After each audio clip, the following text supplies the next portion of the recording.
whoever has a query, please raise your hand and we'll open up for the question, please. So can we open up queries now? If there is any open queries, we are ready to answer those. I have the query, Shivshankar from. Yeah, please. Can you please explain how many people avail this service? Yeah, sure. Offers or website, how should they approach? Right. Dr. Anupam, would you like to answer? I think, sir, you are on mute. Lalit, why don't you answer that? Because Yeah, sure. you can walk through the steps.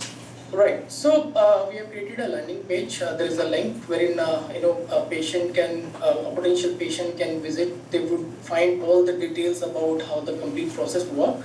And once they are interested, they can fill up their basic details like phone number, email ID, current treating doctor, and all the stuff. And once they submit, our care coordinator, they will reach out to the patient. They will explain the complete process, how things work, what all things they need to do. There definitely would be a consent process and everything else, keeping in mind all the legalities. So once the patient knows what all things to be done, conducted, then we take it forward and take the requisite medical information from the patient, pass it on to the clinic, and then we will make the doctor and doctor connect through a video conferencing facility. And once the information exchange is over, the clinic comes back with a written report, which goes to the treating doctor of the patient. And through the treating doctor, the next course of action is being devised and decided for the patient. So that's how the complete. Please share the link, Lalit. I'll do that, ma'am. I'll do that over here itself. This is Gurmanat from Hindu Business Line newspaper. Can I ask a question? Yeah, please. This is only for Apollo patients. That is one question. And second is how actually this is priced. Okay. Sir, would you like to? Okay. So any patient can avail it. Definitely, even from outside of our ecosystem. So this is for purely a patient-oriented service, and definitely because it requires a doctor hand-holding the patient. So we'll provide from Apollo side the doctor who will hand-hold the patient, understand the complete medical components, and then we'll take it forward with our fellow colleagues at the clinic. I just wanted to add one point about the process. And Dr. Kunoda said it outlined from a technology standpoint. Once the patient's registered, once the patient records, images, pathology are available, one of the clinical team members at the Clinic by Cleveland Clinic really evaluates all that information and does expert matching. And we find, if you're dealing, again, with complex medical conditions, it's not a matter of finding a doctor, it's a matter of finding the right physician. And we put incredible amount of effort in terms of that curation process to make sure that we can get the subspecialist with that exact expertise that the patient requires. My other question is how actually they are charged. Is it depending on the specialty or how it's done? Okay, I'll take it. Thank you, sir. So this is per consultation basis. So every consult from the clinic in Indian currency would cost a patient somewhere around 1,30,000. So that is per consult basis, irrespective of the specialties. 1,30,000. Yeah. Per consultation. Per consult. Per case consult. This is how we call it.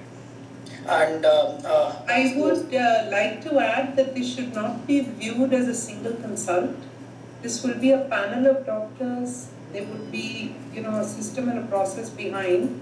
So in scenarios where somebody is considering a complex surgery or somebody is going for a major treatment, whether it's radiation treatment or chemotherapy or a proton therapy, having a second opinion and understanding what is the latest protocol before going in for that treatment is a good methodology, especially in cases of complex options.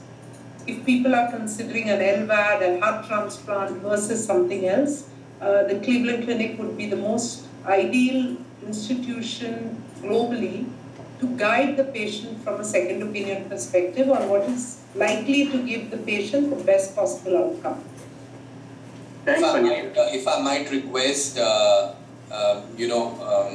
colleagues, any of the colleagues from Cleveland, to give a sense of the price points if they were actually going to Cleveland and how much would it cost, and not even talking about the care, I mean the time taken to travel, the stay, and so on and so forth. So just if you could get a sense, because that I think is important to understand the economic advantage here. Well, I think that the bottom line is that the most cost-efficient care is the right care. We find, again, about 28% of the time there's a change in the primary diagnosis based on additional analysis, bringing in additional sub-experts, and 72% of the time there's a change in the care path. Oftentimes that does result in savings for the overall procedure. In the US, and this is US data, so I'll say that it's specific to US patients, we're finding on average there's savings in the tens of thousands for the overall treatment plan for that patient. And again, that's getting the right treatment, and often the right treatment is not having a procedure done, at least in the short term. So again, we look at this as a way to get the optimal treatment, the best care for the patient. In cases where there is a need to transfer a patient to a Cleveland Clinic specialist, we have the procedures in place that we can streamline that. But most of the time, the actual care is done by the local physician, the local care team, but with the reassurance that they're going down the right path, the reassurance that this treatment is optimal for that patient with their unique condition. Can I ask you a question? Shivashankar from Vijaypur. Yeah, please. Are the second consultations limited only to complex surgeries or complex procedures? Because 1,30,000 means it might be only for people who are undergoing those level of surgeries. If I might come in, it actually, Shiva, thank you. This is a brilliant question. It's about procedures, it's about surgeries, but it's also sometimes about driving at a diagnosis which is very complex. There are a lot of conditions for which there is no clear-cut diagnosis, and patients sort of are moving from one place to another in search for a diagnosis. And once you have the precise diagnosis, can you actually offer the right treatment plan? It could sometimes be about the medical management for a complex cancer, where you might actually want to change the protocol for chemotherapy based on what it would be the best for that particular individual, depending on the subtype of, say, lung cancer that the patient has. So just giving one example, and there could be several.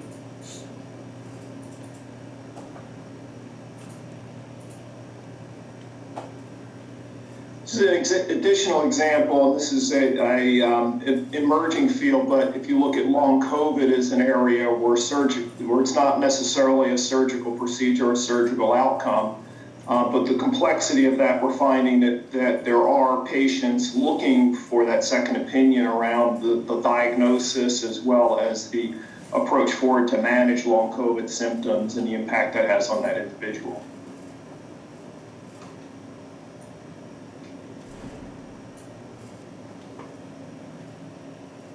And just to add, I think that also depends on the review by the local doctor, the Indian doctor. They also understand the patient condition, and they also feel, okay, this is the time I need an expert advice. So that's where I feel a lot of doctor also would understand the value of the second consult piece over here. So in the webpage, are you going to mention the kind of medical procedures that people can opt second consultation, so that they get an idea? Okay. It's really open, like I said, there are just too many thousand diagnoses and procedures and surgeries, so we can't really make a list of procedures. The idea is really to reach out to us, and then we will guide you through the process. Like was just explained by Frank, there is going to be a person designated from Cleveland that's also going to look at the record and then really decide on the right person, because right treatment really means that the patient gets the right treatment delivered by the right clinician with the right skill set at the right time. So there are a lot of rights to get right. Can I ask that? Please. Yeah, 15 times now. I have two questions. One is Mr. Frank mentioned something about the COVID ongoing pandemic. In that case, the treatment protocols in India and US vary in the aspect about availability of medicines as well as the vaccine protocol is different in both the countries. In which case, will it not clash with the treatment that's being followed or at the availability of what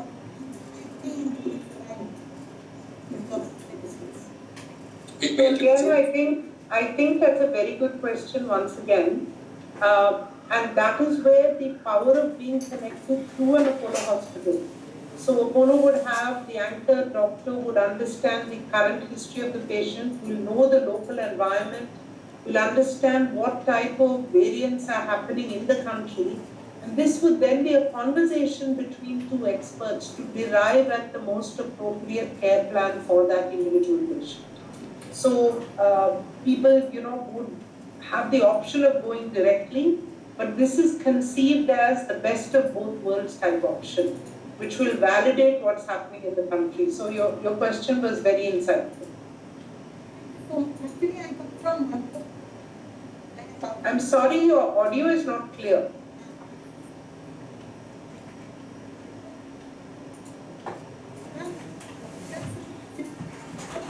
Can't hear. children with autoimmune disorders, etc.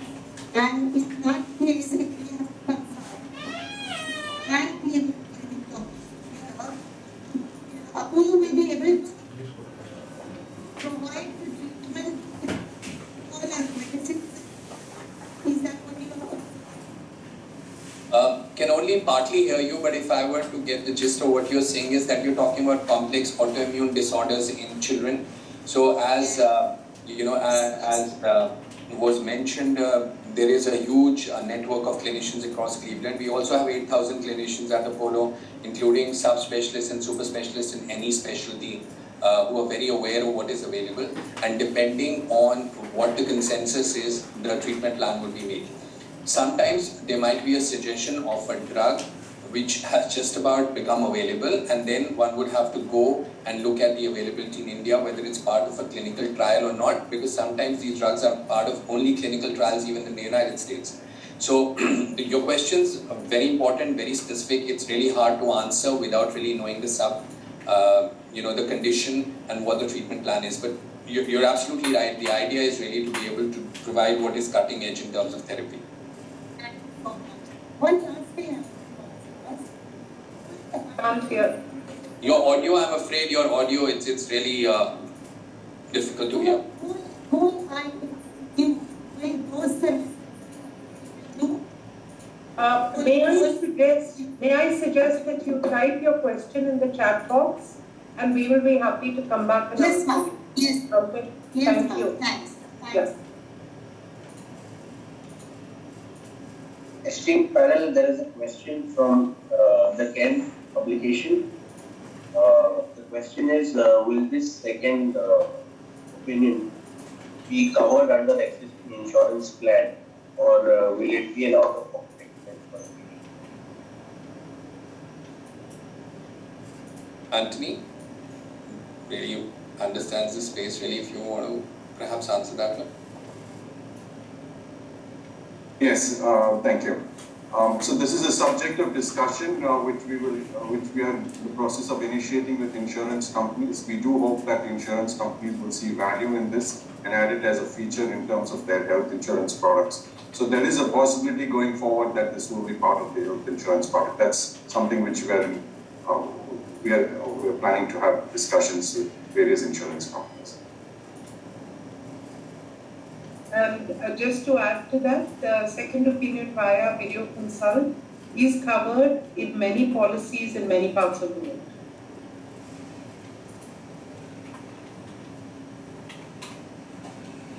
Yeah. Please ask the question. Yeah, can you hear me? Yeah. I just wanted to know, in a country where the cost of medication is so high, how would you attract people to get in for a second opinion? And it also, hello? Yeah, we can hear you. So they could, at times, it could be a revenue-driven approach. So this revenue-driven approach could actually cause some kind of a misunderstanding in a patient between two hospitals. I hope you're getting what I'm asking. Actually, in a country which is, when the cost of medication is high comparatively, I'm not talking about comparing it to the West, people are not driven to go for a second opinion because of medical costs. So how would you really attract them to, get in for a second opinion at the cost that you mentioned, which was quite high? And secondly, with this revenue-driven approach that is there between two hospitals, why would a patient want to do that? Because they may think that Apollo is interested in the revenue. I put it a little bluntly. I didn't mean it in Apollo as Apollo, but that misunderstanding could be there. So I hope, Sangeeta, you've understood what I'm saying. Actually, I have, Ratna, and I'm very happy to answer. Yeah, I'm very happy to answer this question, and it's good to have it out in the open. I think that the first thing we have to look at this initiative is that this is the first step in a long journey of globalization of healthcare. And appreciating the fact that science is evolving every day, new solutions are coming, and patients must have the option of exploring what is available before they start a treatment plan. So coming from Apollo, we would say, we have all the expertise, we can treat you. If we are saying, let us talk to colleagues to give you the best. This is a scenario where we're saying that, let us keep on exploring because science itself is a journey. So that is point number one. Point number two is that as time goes by, you see 10 similar patients, the Indian doctor will then begin to say, okay, maybe this is the care. Or the international doctor will say, okay, this is what's happened in India. So this is a continuous sharing of knowledge.